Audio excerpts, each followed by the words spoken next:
The Week in Bible Prophecy, a Prophecy Watchers podcast. Welcome to the Week in Bible Prophecy, the Prophecy Watchers podcast, and we're going to be talking with Bill Salus this week as it relates to all things going on in Israel, and there is so much going on. And one of the other things I want to remind everybody is to make sure and check out OrlandoProphecySummit.com, where we are going to be having a, again, world-class prophecy summit, over 23 speakers in Orlando, Florida, starting real easy to remember, February 29th, which is a leap day. And Bill Salus is going to be there as well. Certainly, as we watch things unfold, he'll have a lot to share and discuss about the Middle East kind of being on the precipice of a potential huge war, small war. We'll talk about all that today. And Bill, welcome to the podcast. Hey, Mondo, it's great. That conference is going to be very interesting because we just had the one with Prophecy Watchers in Norman, Oklahoma. And right in the middle of that conference, October 7th, had that Gaza war breakout with the Hamas. And boy, that really lit up the whole audience. They're going, oh no, what just happened overnight, right? And now we've had some time to go by, and Israel's inside of the Gaza now. They're trying to eliminate the Hamas. So we're going to have a lot to look back upon by the time we get together on that leap day on February 29th. Yeah, it's pretty amazing because all of us woke up. There we are in the middle of a prophecy conference, and we all woke up that Saturday morning, and we saw the news. We were just the stuff was coming out about all the extent of it, and of course, you know, we heard you and Bill Koenig up on stage and had a little moderated Q&A trying to assess the situation. You know, let's before we move on, let's talk about that in the sense that what we saw on October 7th. Try to remind people that, you know, there's over 1,200 people were killed. You know, between 1,200 and 1,400 that you have different numbers coming out, but the equivalent of that in an America proportion would be 55,000 people being killed, or you know, and others being kidnapped on American soil by a terrorist organization. And what would America do if you had over 50,000 people killed? I mean, truly what Israel did in declaring war on Hamas was the right thing to do. But it really shook up, Bill, the status quo. You know, we've been talking, again, a lot of things for a while, but boom, this happened. And now, at least in the land of Israel, things are different now. Let's talk about that. How are things different now? Well, really, ultimately, Israel now has to take care of some serious business. The proxies of Iran surrounding Israel, of which Hamas is among them, Israel knew at some point they would have to deal with them. They have been preparing to deal with them for quite some time. Even back in May of 2022, they had a massive chariots of fire military drill preparing to take out Iran and their proxies, and experienced a lot of casualties. How would they treat that with triage and things like that? And of course, we see just from Hamas, they've had all kinds of casualties, and they got hostages. There was 1,200 plus people killed. That's just Hamas. Though Hezbollah, with all their missile power, on a larger level than we're experiencing right now as we talk, Hezbollah is getting involved with skirmishes just to let Israel know, don't forget about us. But guess what? Israel is saying, we're not forgetting about you. In fact, you could be next if you get involved. So Israel has to do its business right now to dwell securely, because the threats are all around them. And you know, they've been bombing Syria intermittently for several years now. And as this started heating up with the Gaza, they took out the Damascus airport and the Aleppo airport for a period of time. You know, Israel is at war with Syria as well, and people kind of forget about that.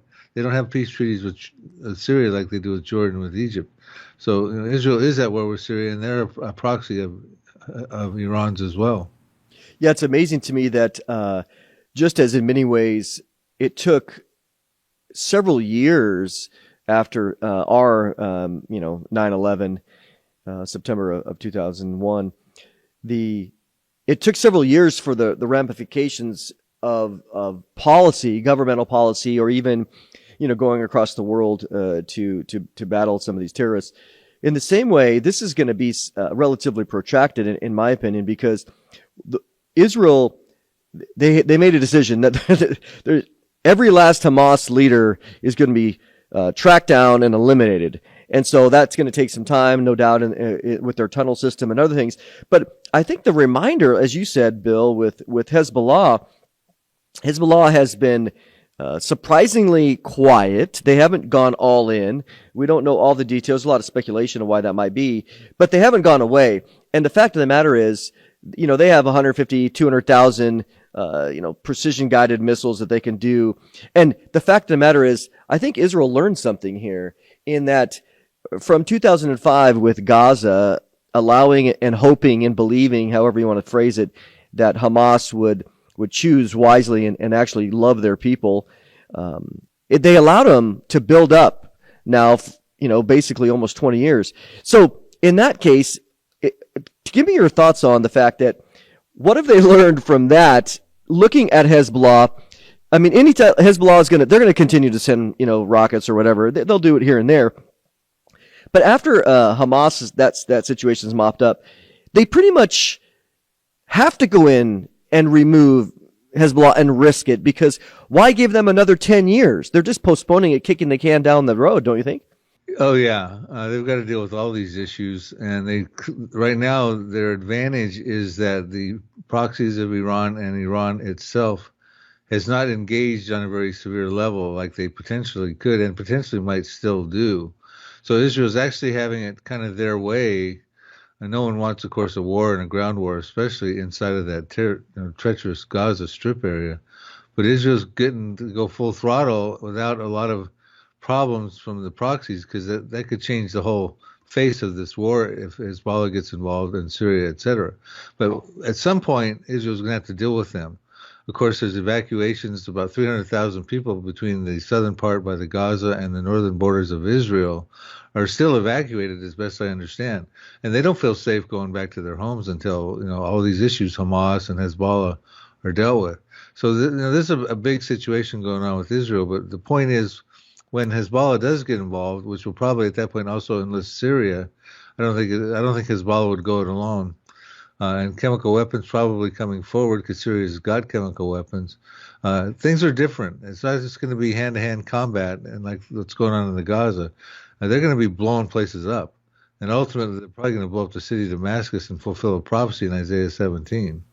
Yeah, do you think, going back, the whole situation has changed so much that they cannot, again, I just don't think they're going to sit there and go, well, if they're quiet for a few years, we'll just let them be. They know that was an absolute mistake with Hamas. And the fact of the matter is, Bill, that Syria is kind of the transport highway of bringing munitions from Iran over into Syria, through Syria, into Hezbollah. I mean, just this is it. I think it's kind of like they're going to be having a bad political press anyway, and Hezbollah will make it easy. That's why I think it'll be, in my mind, one just finally another bomb will go off. It might not even be significant. A rocket is launched, and they're just going to say, enough is enough, and the pretext will be there because Hezbollah gave it. Well, the fact that Israel is involved with Gaza right now in a full-on war and ground invasion has they've been content with allowing skirmishes to take place with Hezbollah to the north. Remember, in 2006, 2 Israeli soldiers were kidnapped by Hezbollah, and that launched a full-on war with Hezbollah, a 34-day conflict in the summer of 2006. 4,000 missiles were sent into Israel by Hezbollah, and a lot of the northern people in Haifa and northern parts of Israel were in bomb shelters for about 30 days. And that was just 2 kidnapped soldiers. So we got a lot more worse things going on right now with Hezbollah to the north than that, which on their own accord would cause a major war with Israel and Hezbollah in Lebanon. But because they're involved with the Gaza, they're just trying to have skirmishes. They're okay with that, in my estimation, and not go to full-on confrontation with Hezbollah because they're too busy down in the Gaza. But keep in mind that what's Israel going to do after they clear out the Gaza? And that's their goal right now. Fortunately, they're doing it without being too much impeded. They're in a war mode right now. They still got people evacuated. They want to go back to their homes. Are they going to say, okay, kumbaya, Syria, we trust you're not going to use chemicals on us. Hezbollah, we trust you're not going to send missiles at us. Hezbollah can send, in the first part of the war, analysts were saying 6,000 missiles a day once Hezbollah gets involved. That would taper down to about 2,000 on the second level.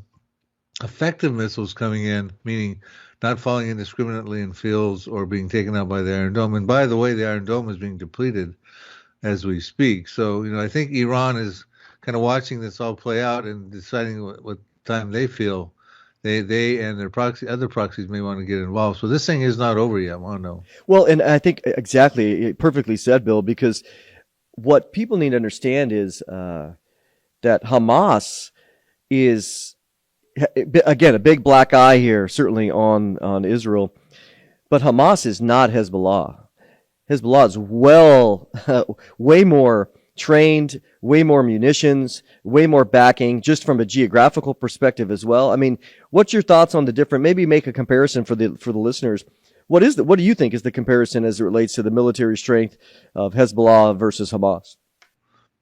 Well, there's no comparison. Hezbollah, if you look at it like on a chessboard, Hezbollah is like Hamas is like a pawn. Hezbollah and Syria would be like, bishops and rooks coming against Israel. Of course, the queen would be Iran, who can move in every different direction and pulling the strings on those proxies of theirs. One of the examples is there's been some confrontations with some of the beholding Shiite militias inside of Iraq who are also proxies.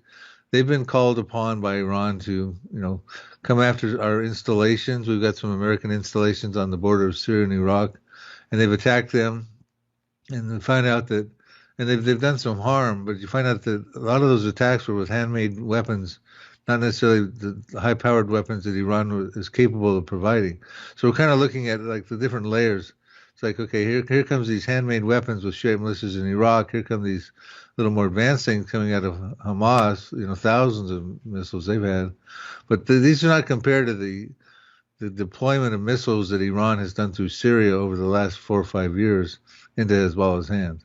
Those things are precision guided, and they can hit with pinpoint accuracy, and they can take out lots of people and buildings and things like that. So Israel knows that, and they can't allow Hezbollah. My concern is with Israel, they want to get through this Gaza thing without much more confrontation. Fortunately, they're in that mode right now. But at any given moment, if Iran says, okay, it's time to get involved, because by the way, Iran is moving forward to get a nuclear weapon. You're not hearing much about the IAEA going, hey, guess what? Iran's being, good. They're standing side by side. They're not doing nuclear weapons. No, what we're hearing right now is they've enriched uranium up to 60% or higher grade, 20 times the amount of stockpile they were allowed to have according to the JCPOA. So Iran is moving forward, and they probably, if they don't already have it, got a nuclear weapon. Before October 7th, the Gaza, or the Hamas attack, there are reports coming out that Iran was 2 weeks away from having fissile materials to build a nuclear weapon, and that was a few weeks before October 7th. So, none of that's changed. You're not hearing much about Iran's nuclear program right now. It's amazing, too, because, again, these guys are, they definitely are brilliant strategists because, as you said, I just read an article a couple days ago how they were increasing, once again, their efforts at, centrifuges and stuff like that, 90,000 or something like that, but nevertheless, now you have public opinion turning against Israel for every day of the Hamas ground invasion. And you have the distraction. Everybody's looking over there and they're scrutinizing Israel. They're scrutinizing Hamas. They're scrutinizing hospitals and tunnels and other things. While Iran is cranking it up. So again, a very good strategy. Let me ask you this question. It's something I know we're kind of just speculating, but there's talks of Iran abandoning, or even Hezbollah or Syria abandoning Hamas, allowing them to get taken out or to be removed, again, as they should be. Do you think that's the case? Has Iran abandoned them? Well, that is the interesting question, because if they have, because Hamas was literally a proxy of Iran, and they actually had serious training drills going on, several weeks or months prior to this attack. So to think that Hamas did this on their own, this strategy that was very well put together to come and kill those people and massacre them, take these hostages. Everybody was wondering if Iran had orchestrated that for them. And if all of a sudden they abandoned Hamas, it's like they were willing to let go of a pawn in their proxy army, which is be surprising to me, but that's kind of what's going on so far. I'm surprised nothing more has happened than that. But Khomeini may have been wanting to see, and the Iranian Revolutionary Guard may have been wanting to see the world's response. Maybe they were taken back by Biden sending over the warships over to the Middle East. Maybe some things that didn't happen exactly the way they thought. Hezbollah is involved on a smaller level, so I mean, maybe they will abandon them. But to me, that would be kind of shocking because they have funded them. They're a legitimate proxy of Iran's. And if that happened, it's probably because they got a little concerned about the response of what was going on with America and that sort of thing. Would America now get involved with Israel and attack Iran as well? That might be one of their concerns. Yeah, I think you nailed it. That's what I have been watching too. Is that was kind of unanticipated to have America send over a couple carrier groups and other things. On that note, let's talk about let's make a transition here for a minute because I want to talk about Biden and the Biden administration's policies, and I want to talk about this new, well, not new, but this re-energized push for a two-state solution. But before we do that, why do you think? I mean, I don't trust Biden to protect Israel. Why do you think Biden sent the two carrier groups over? I know, again, we're just speaking out loud, speculating here, but what do you think his angle was? I don't give him the benefit of the doubt. But what do you think? Why did he do it? Well, I mean, on the one hand, I'm kind of proud that he did do that.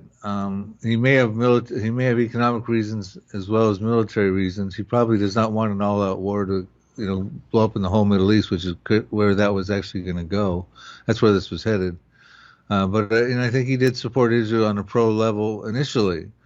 But again, now we're starting to see that the dust is settling. He's going back to his old ways, which is, push for a two-state solution. He's actually saying things like this, that Israel's going to pursue Hamas in the Gaza till there's no more Hamas terrorists to kill Israelis. Well, that's a great statement. Okay, so that you're giving Israel the green light to go get all of Hamas. But then on the other side of his mouth, he's going, but you can't occupy the Gaza after you take out Hamas, Israel. You got to have a revitalized or a rebranded Palestinian Authority go in there now and take care of the people there.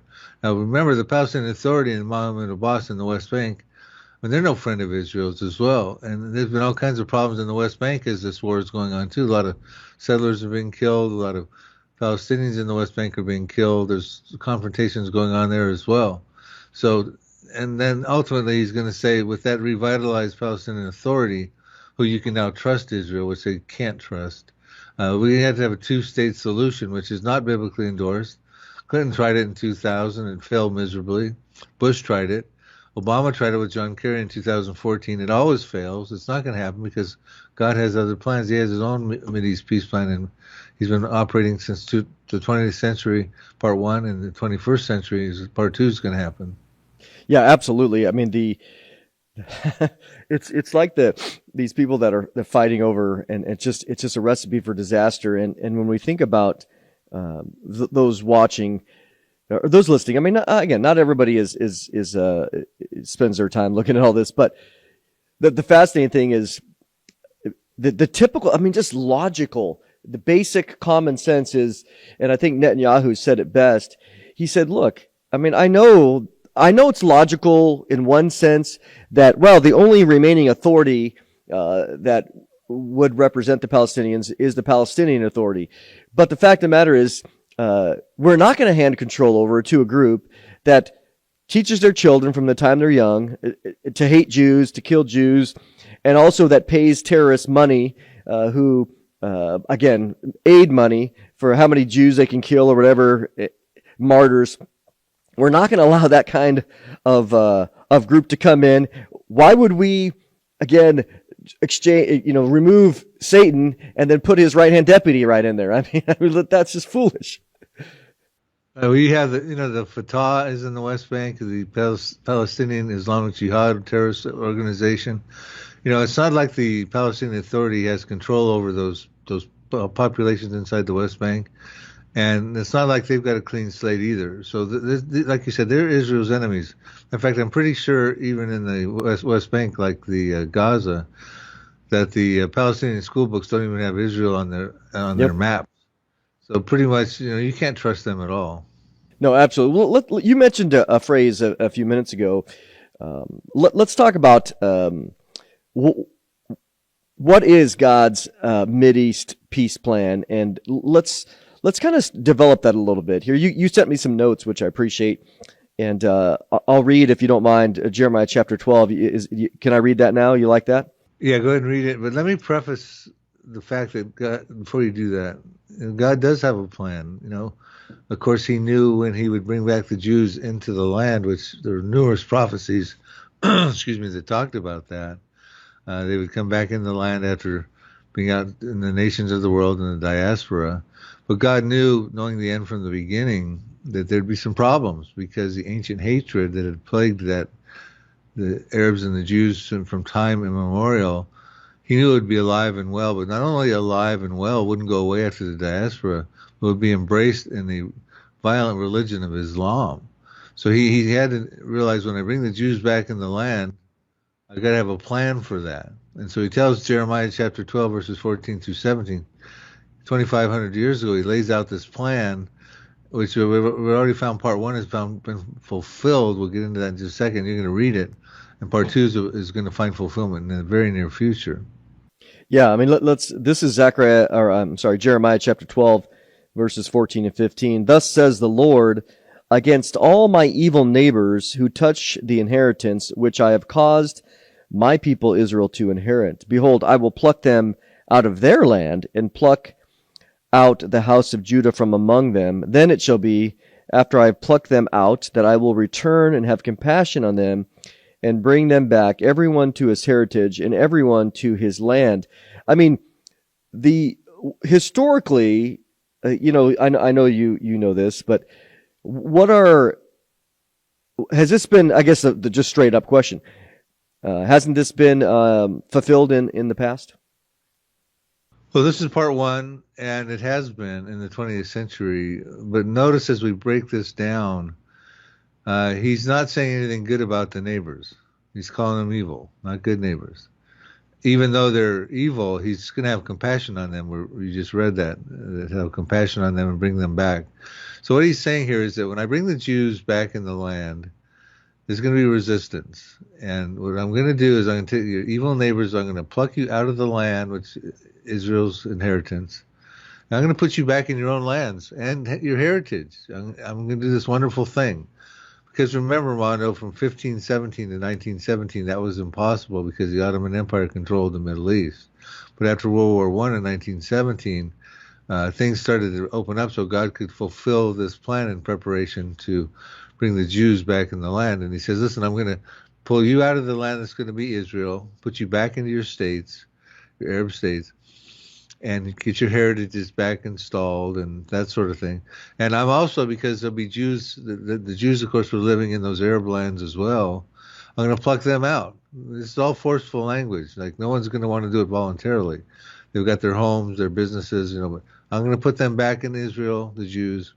I'm going to take you Arabs out of Israel and put you in your own land. So you talked about that being fulfilled.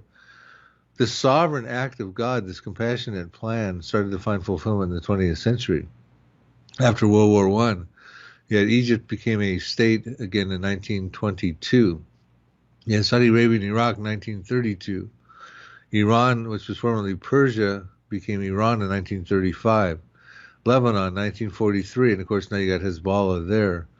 Syria and Jordan, 1946, and then here comes Israel in 1948. So we see that God sovereignly, amazingly preparing his peace plan. This is a resettlement plan. This is a land for peace deal extraordinaire. He fulfilled that in the 20th century as all those Arabs got their statehood again. That's an amazing act of God to do all that. And it could only happen after the Ottoman Empire had collapsed after World War I. It's interesting. I was I was doing another interview a couple weeks ago, and one of the comments was made that by basically somebody who was kind of anti-Israel, anti-Zionist, and Christian person, but they said, God is not a land broker. And I was like, have you never read the Bible? I mean, because if you go back to Deuteronomy chapter 1, basically 1 through 3, where Moses is recounting their wandering in the desert, in the wilderness, and he's like, okay, we traveled along the south, in Sinai, and then made our way up from the southeast, and then up towards what we understand as Ammon today, and then they were going across the Jordan River into the land of the conquest in the book of Joshua. But God says, okay, over there, that was given to Esau. That's not your land. You're not going to touch it. You're never going to have an ounce of it because I gave it to the descendants of Esau. Oh, that's the descendants of Lot. You're not going to have an ounce of that land or an inch. I gave it to them. And so you have God clearly being a land broker throughout. And in the same way today, what you just described, or what the scripture described, is, look, everybody's going to go back to their own heritage because God has given, he's given certain acres and plots, so to speak, of land to certain ethnic groups. Is that still true? Yeah, it is, and we just saw that. The compassionate plan in 20th century, getting the states back. His goal, you're going to read in part 2, is that they would coexist peacefully amidst his people. All that land, of course, is in the measurements of the promised land of Genesis 15:18, from the river of Egypt, probably the Nile, to the river Euphrates, which courses through modern-day Iraq and Syria. So Jordan, of course, with Ammon and Moab, the descendants of Lot. Esau's descendants, the Edomites in southern Jordan, modern-day Jordan. That's all part of the overall promised land, and they could stay there and live peacefully, as you'll see in part 2 of God's plan, as long as they coexist with Israel peacefully. And you're going to find out the one condition. The one condition God asked for all he did to bring them back to their lands, his compassionate plan, give them their heritages back, which he did last century. He's only going to ask one thing of them, and I'm going to have you read that now, part 2. Yeah, let me read that. This Verse is Jeremiah 16. 12, 16, 17. It says, "And it shall be, if they will learn carefully the ways of my people, to swear by my name, as the Lord lives, as they taught my people to swear by Baal, then they shall be established in the midst of my people. But if they do not obey, I will utterly pluck up and destroy that nation, says the Lord." So here's the consequence, and here's what's going to find fulfillment, part 2, in the 21st century. Listen, God says, I did all that for you, and all I'm asking is that you would learn carefully the ways of my people, to swear by my name, the God of the Bible, not the God of the Quran, Allah, as the Lord lives, as they taught my people back at Jeremiah's time to swear by Baal, the false god Baal. And at that time, the zeal of swearing by Baal with the Israelis back then, they were actually sacrificing their children to this false god. So God's saying, look, with that same zeal, swear by my name. I mean, I deserve it. Look what I just did for you. I gave you all your states back, your evil neighbors, but I gave you back to your lands and your heritages. And all I'm asking for you to do, you could dwell in the midst of my people, swear by my name, and we can all live copacetically. You and the Jews could live side by side. That was God's plan. But if you do not, the consequence is grave. I will utterly pluck up and destroy that nation. And that's where we're going in the 21st century. Because they're not going to change, Mondo. They're not going to swear by Jehovah, by God of the Bible. They want to wipe Israel off the map. They want to continue to swear by Allah. And unfortunately for them, because of that position, they're going to be utterly plucked up and destroyed. The evil neighbors we're talking about. So that's where we're going in the near future. And we're already seeing one of those evil neighbors going taken to task with Hamas.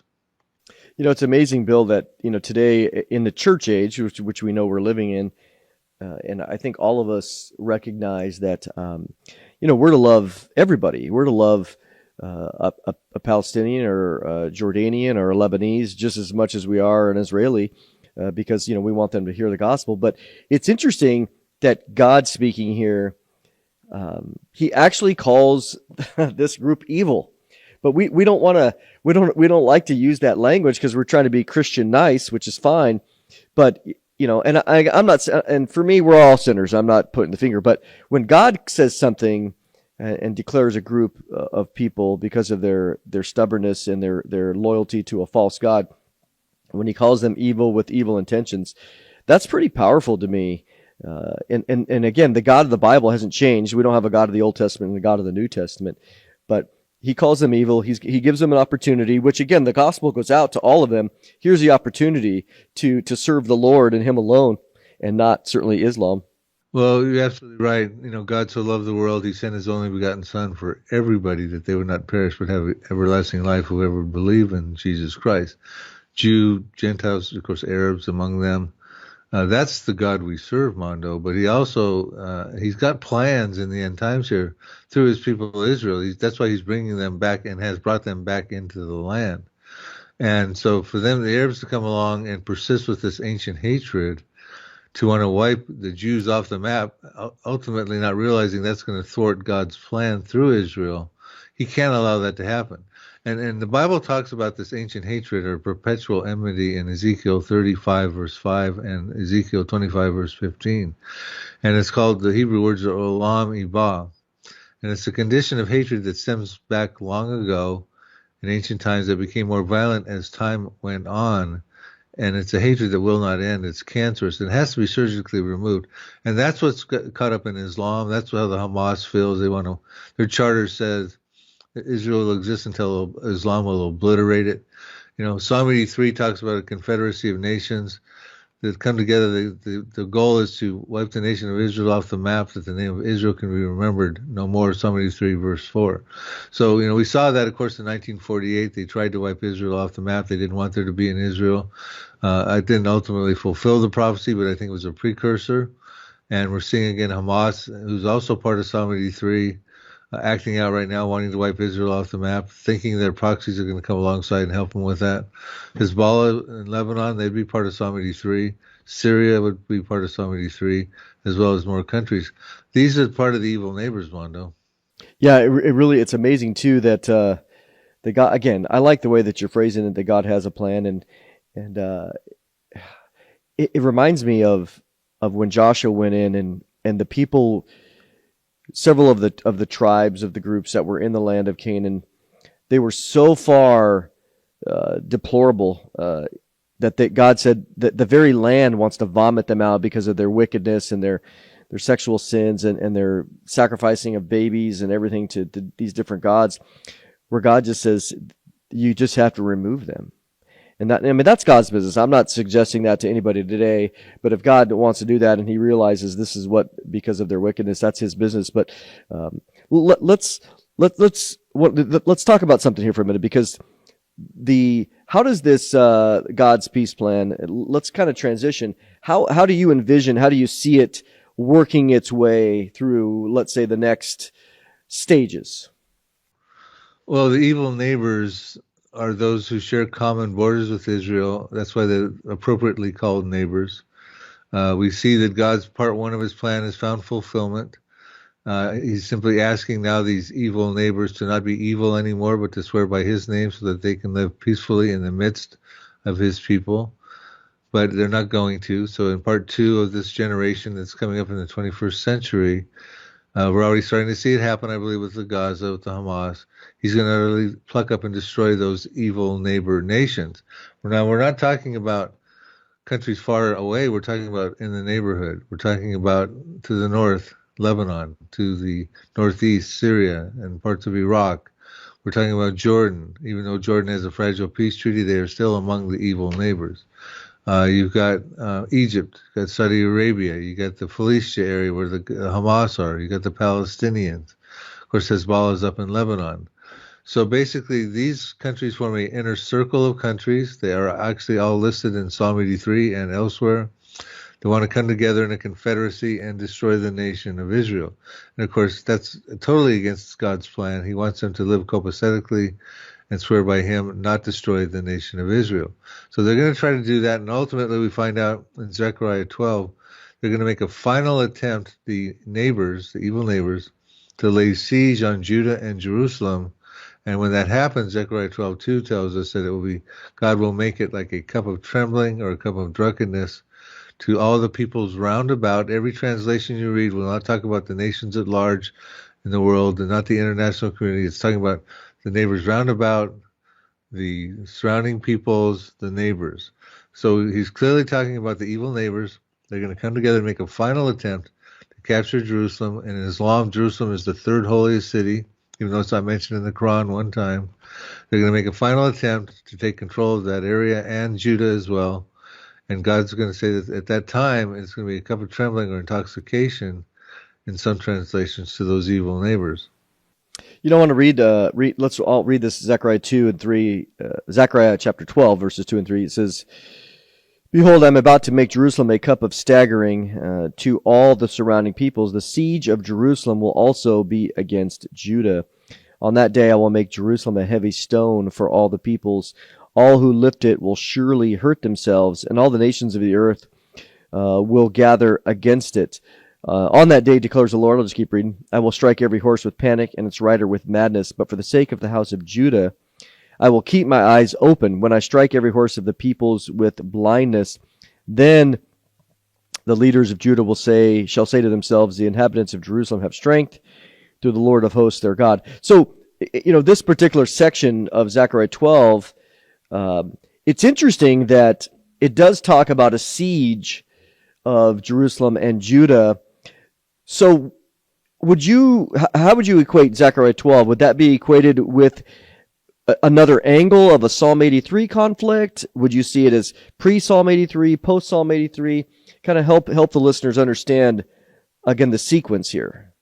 I think it pretty much deals with the climactic conclusion of Psalm 83, because go ahead and read verse 6, Zechariah 12, verse 6. "On that day I will make the clans of Judah, or the leaders of Judah, depending on translation, like a blazing pot in the midst of wood, like a flaming torch among the sheaves, and they shall devour to the right and to the left all the surrounding peoples, while Jerusalem shall again be inhabited in its place in Jerusalem." Right. So this is a siege that's going to be unsuccessful. It's going to, when they try to lay siege on it, the surrounding peoples, the evil neighbors, it's going to be like a cup of trembling to them. And it says, in that day, and several things build up to what the verse you just read, and I would like to break those down in a moment. But ultimately, in that day, the Israeli Defense Forces, the clans of Judah, are going to be like a fiery torch, and they're going to destroy the evil neighbors around about, the surrounding peoples, on the right hand and on the left hand. And that is going to conclude, this is to devour them in some translations. That is going to conclude this one God's peace plan. They're going to utterly be plucked up and destroyed as nations. And it's going to conclude the Psalm 83 war effort as well. Now, there's another siege on Jerusalem that's going to be successful. This siege is unsuccessful. The siege that's going to be successful is dealing down in the tribulation period. In Zechariah 14, verse 2, it says that actually the armies of the world will come together, gather against Jerusalem, and it will take the city. They'll ravish they'll rifle the houses, ransack the houses, they'll ravish the women, and the city will be taken. Now that's not this siege. That's a successful siege that happened subsequent. Some people try to confuse Zechariah 12:2 with Zechariah 14. Yeah, let me read. I'll read Zechariah 14. And again, people can read this for themselves as it relates to what you just demonstrated there, a contrast. "Behold, a day is coming for the Lord when the spoil taken from you will be divided in your midst." Zechariah 14, verse 2. "For I will gather all the nations against Jerusalem to battle. The city shall be taken, the houses plundered, and the women raped.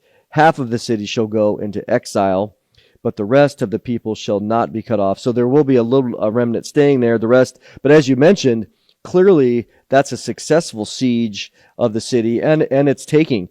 If we go, this is interesting because as it relates to Zechariah 12, what this tells us is that there will be troops, right? Would we say that there'll actually be troops, foreign, non-Israeli troops, ground invasion of some kind? Again, doing a siege of Judah and Jerusalem itself. I mean, will there be foreign military in the land? Well, in Zechariah 12, there'll be the surrounding Arab nations that'll be laying siege, trying to take claims over Jerusalem. Excuse me. And Judah. That's not all nations in Zechariah chapter 14. Right. So it just, as we as we think about the context of Zechariah 12, to me, it's just fascinating that what we will see is, right now, it's been, how long has it been since there's been actual foreign troops and foreign tanks in Israel proper? But according to this passage, they will be there sieging it. They will. And what goes on to say, one of the problems, let me skip verse 3 for a minute, because that's one of the verses that people segue into Zechariah 14 with, but let me skip that for a second. Excuse me, I got a tickle on my throat, I apologize. So we talk about in that day when the surrounding peoples try to lay siege on Judah and Jerusalem. We're told a couple verses later in Zechariah 12 verse 4, the Lord is going to divinely intervene. And it says, in that day, I will strike the horses. Now remember, they're not going to come in horseback to try to lay siege on Judah and Jerusalem, but that's what they rode back in Zechariah's time. But he's going to strike the horses with confusion. There's going to be, in my estimation, armored vehicles and things will start to malfunction because the Lord's going to divinely intervene. And then it says, I'll strike when that happens, the riders will be hit with madness. In other words, they're going to panic as they see this start to happen. And then it says, I will strike the horses with blindness. In other words, guidance systems. This is my interpretation. Yeah, seems reasonable. Guidance systems are going to go down. And it says in verse 5 that when that happens, that the Jewish people, it says the governors of Judah and the captains of the Israeli defense forces, if you will say in their heart, the inhabitants of Jerusalem are my strength and the Lord of the hosts. So they're going to become emboldened to go to battle. And you read verse 6, which says they go to battle and they devour those people on the right hand and on the left hand. So this is clearly dealing with the Israeli defense forces, dealing with the evil neighbors. Now, some people would say, no, this is Armageddon. But then you have to say to yourself, well, Armageddon, and let's go back to verse 3 first. Read Zechariah 12, verse 3, and I'll explain why they think that. Yeah, this is important because I think as we get the text out, it'll become obvious. On that day, Zechariah 12:3, I will make Jerusalem a heavy stone for all the peoples. All who lift it will surely hurt themselves, and all the nations of the earth will gather against it. Right, in some translations, assemble against it. Mm-hmm. So remember, we're still talking about in that day that the surrounding Arab peoples, the evil neighbors, attempt to lay siege on Judah and Jerusalem, a final siege, which will be unsuccessful because the Israeli defense forces will win, verse 6. But it goes on to say, in that day, the world's going to meddle with the status of Jerusalem and Judah. In other words, the world's going to meddle. Now, some people think, well, this is going to be Zechariah 14, Joel 3, Revelation 16. We'll get into those in just a moment. But I don't believe that's what it's saying here, because if you really break it down, here's what I think it says, and I'll tell you why I don't think it says what they're suggesting. It says, in that day, they're going to try to meddle. So we look back in 1947. The United Nations said that Israel was going to become a state again, which happened on May 14th, 1948. But they declared that Jerusalem would be an international zone. So in other words, you can't have it as your capital. It's going to be an international zone. And then in 1948, the Arabs came to war with the Jews, the Arab-Israeli war. And in 1949, the armistice agreement happened. They took a green line, the international community's meddling. They take a green line and run it down the center of Jerusalem, divide the city of Jerusalem. But that was not biblically endorsed. So in 1967, in the Six-Day War, Israel wins that war and takes over all of Jerusalem. So the international community had been meddling, but Israel wins that war, takes over Jerusalem. They make the colossal mistake of giving the Temple Mount to the Arabs, to Jordan in particular. But then again, they still control Jerusalem at that point in time. Now we see right now, even we're talking about this at the beginning of the blog here, or podcast, that Biden wants a two-state solution. So we see Clinton tried a two-state solution, and Bush and Obama and Kerry, and we're continuing to meddle. And you look at the nations are assembling against Israel at the United Nations. They don't want, everything they pass is against Israel at this point in time. So I believe what you got really is, at this point, is the nations in that day when the Arabs are going to want to take over Jerusalem and Judah, they're going to meddle. And the Lord is saying, don't meddle, because it's going to be like a burdensome stone. It's going to fall on you. You can try to divide the city. It's going to fall on you and haunt you, come back and hurt you. That's not what happens in Zechariah chapter 14, verse 2. They don't have any problem with the burdensome stone. They move in and just take over the city. They ravage the houses and rape the women. So we got a whole different siege going on. That's a successful siege. This is an unsuccessful siege. involving the Arabs. Because if you say in Zechariah 12 verse 6 that they're going to destroy all those peoples round about, and you try to throw in Armageddon all the nations gathered against Jerusalem, Zechariah 14:2, that means Israel is going to win a war to the Israeli Defense Forces against Japan, China, the kings of the East. Just saw the whole list of there, all the nations of the world are going to be involved in the Armageddon campaign. Listen, Israel can't even stop the Gog and Magog invasion in Ezekiel 38 because God has to do that supernaturally, which in my estimation precedes Zechariah, Armageddon, Zechariah 14, let alone try to stop them at the end of the tribulation at Armageddon when 2/3 of the Jewish people have already been killed in Zechariah 13:8 and a third of them will be in exile in Petra. So to think that they're going to come back into Jerusalem as a remnant after the final Arab-Israeli war of Zechariah 12 and come back in Zechariah 12:6 and destroy all these nations of the world. And that's not what it says. It says only the people round about will be devoured on the right hand and the left hand. So we need to really look at that closely. So, there definitely is some contrasting material. What do you say to the objection? As you know, there are many people object to seeing Zechariah 12. They, like you said, they equate it with Armageddon. But in Zechariah 12:3, the last sentence, and all the nations of the earth will assemble against it. So there it's using the phrase all of the nations of the earth, not so much the neighbors. I know those that object would try to use that as a way to say that this is not just the neighboring, it's all the nations of the earth, similar to Zechariah 14. What's your thoughts? They say in that day that happens, and in that day that the Arabs try to lay siege on Judah and Jerusalem, and in that day that the captains and clans of Judah win against the surrounding Arab nations, it's that same time frame. And to me, I'm basically saying that's a warning to the international community: don't meddle. You're going to assemble against it. Of course, the United Nations is an assembly pretty much against Israel. So I would lean toward that interpretation. I don't see that as all the nations are gathering together for battle, because when they do that, they don't have a burdensome stone with Jerusalem. They take the city. And it's not a problem for them. It's a successful siege. This is an unsuccessful siege. So in that sense, that even though you have again, interpretation is very important. So you'd have a local coalition, a neighboring coalition, actually gathering together with troops, but in general, they're going to have the backing maybe of the United Nations. Would that kind of be all the nations of the earth will be assembled like a posture against Israel versus actually being there? Yeah, in other words, the world's going to meddle with the status of Jerusalem. And it doesn't mean they're necessarily going to side with the Arabs, but they're going to get meddle with the status and the fate of Jerusalem, which they've been doing since Israel became a nation right. in 1947. Yeah, United Nations passing. And God saying, "Don't do that. Don't do that." That's the Jewish people's place. Yep. And they're going to win a war against the Arab countries that are trying to lay siege on it. Stay out of the fray is what he's warning them.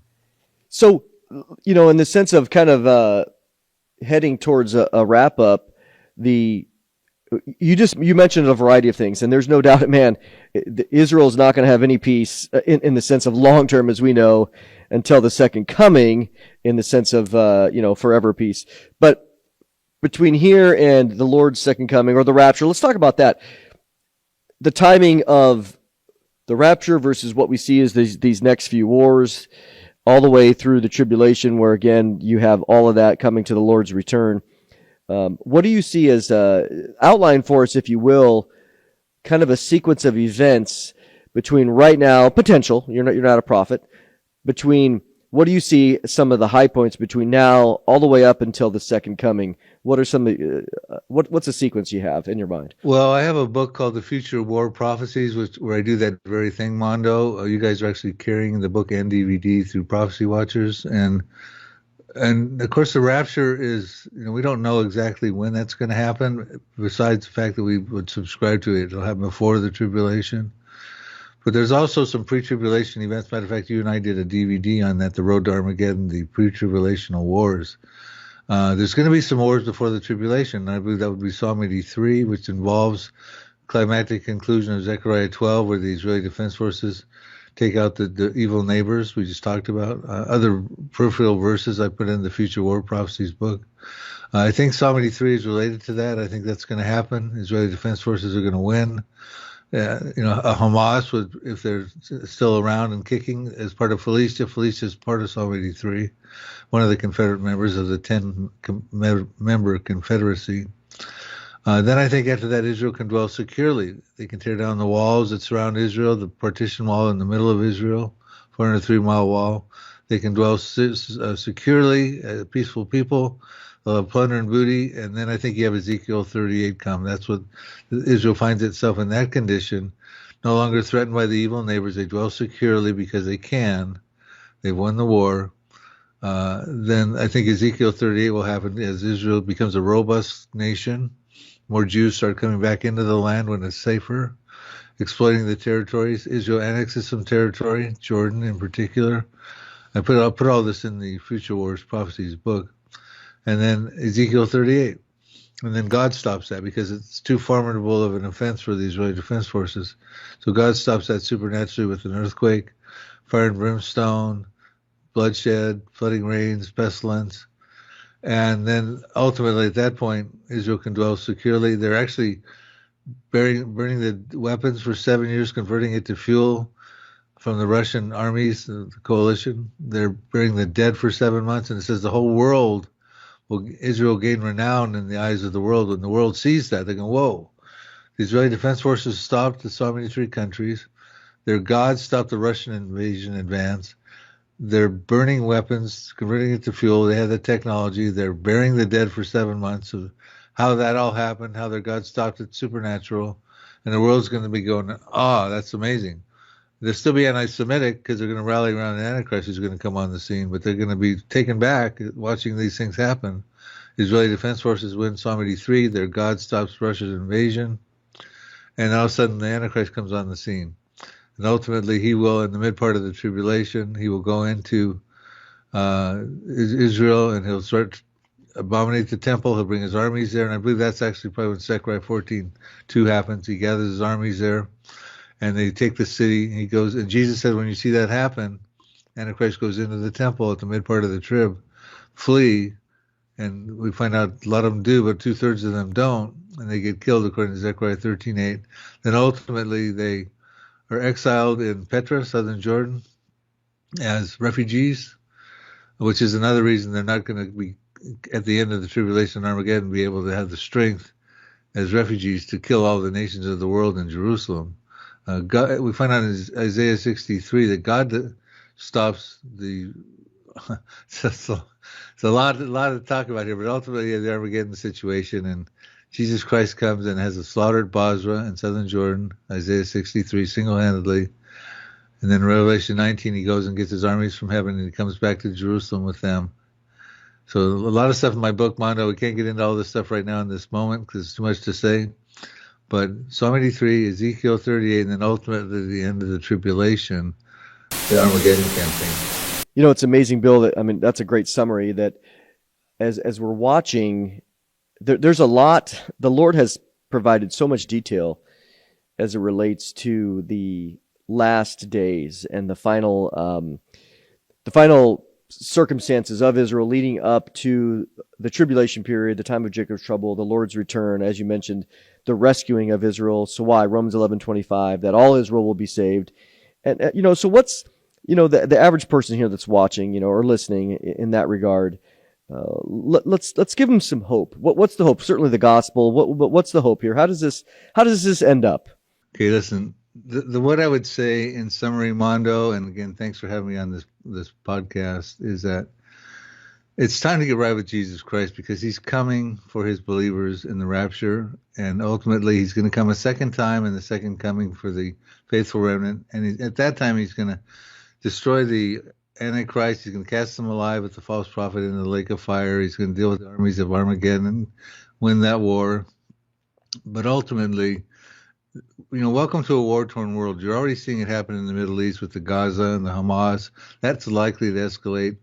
And certainly at some point the prophecies will find fulfillment. It could actually pivot right off of this war with Hamas right now into Psalm 83, ultimately Ezekiel 38, and then the granddaddy, the Armageddon War campaign at the end of the tribulation. But it's temporary. The thing to note is that if you're in Christ, one, you're going to be taken out in the rapture. You may see some of these wars that are pre-tribulation, but you will be with Christ in the rapture. And then ultimately, these wars are temporary. I'm going to have Mondo, if you'll read Micah 4, a couple of verses, Micah 4. Let the viewers know that these wars are going to come, but they are temporary. There'll be no more war ultimately in the Messianic kingdom. Yeah, this is Micah 4, verse 2, where he says, "And many nations shall come and say, Come, let us go up to the mountain of the Lord, to the house of the God of Jacob, that he may teach us his ways, and that we may walk in his paths. For out of Zion shall go forth the law, the word of the Lord from Jerusalem. He shall judge between peoples, and shall decide disputes for strong nations far away. And they shall beat their swords into plowshares, and their spears into pruning hooks. Nation shall not lift up sword against nation, neither shall they learn war anymore." There you go. That's the good news, Mondo, right there. Amen. Ultimately, when Jesus comes at the second coming, after all the bloody wars, Psalm 83, Ezekiel 38, the Armageddon campaign, he's going to end it all. And he's going to have this beautiful Messianic kingdom for 1,000 years, the millennium, and there'll be no more war. And you need to be a part of that by receiving Jesus Christ today. And assure yourself to be in that particular wonderful environment in the Messianic kingdom.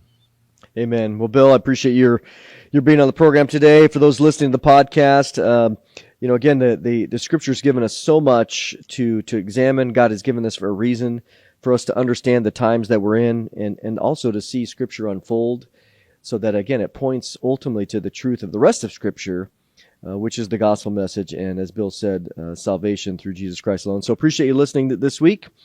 Catch us next time. Next time, we're going to continue to keep you updated as prophecies being fulfilled. Well, Good. Tyler's got his hands full on that one, man. No doubt. A lot of post-production. As you're talking here, I'm like, oh my God.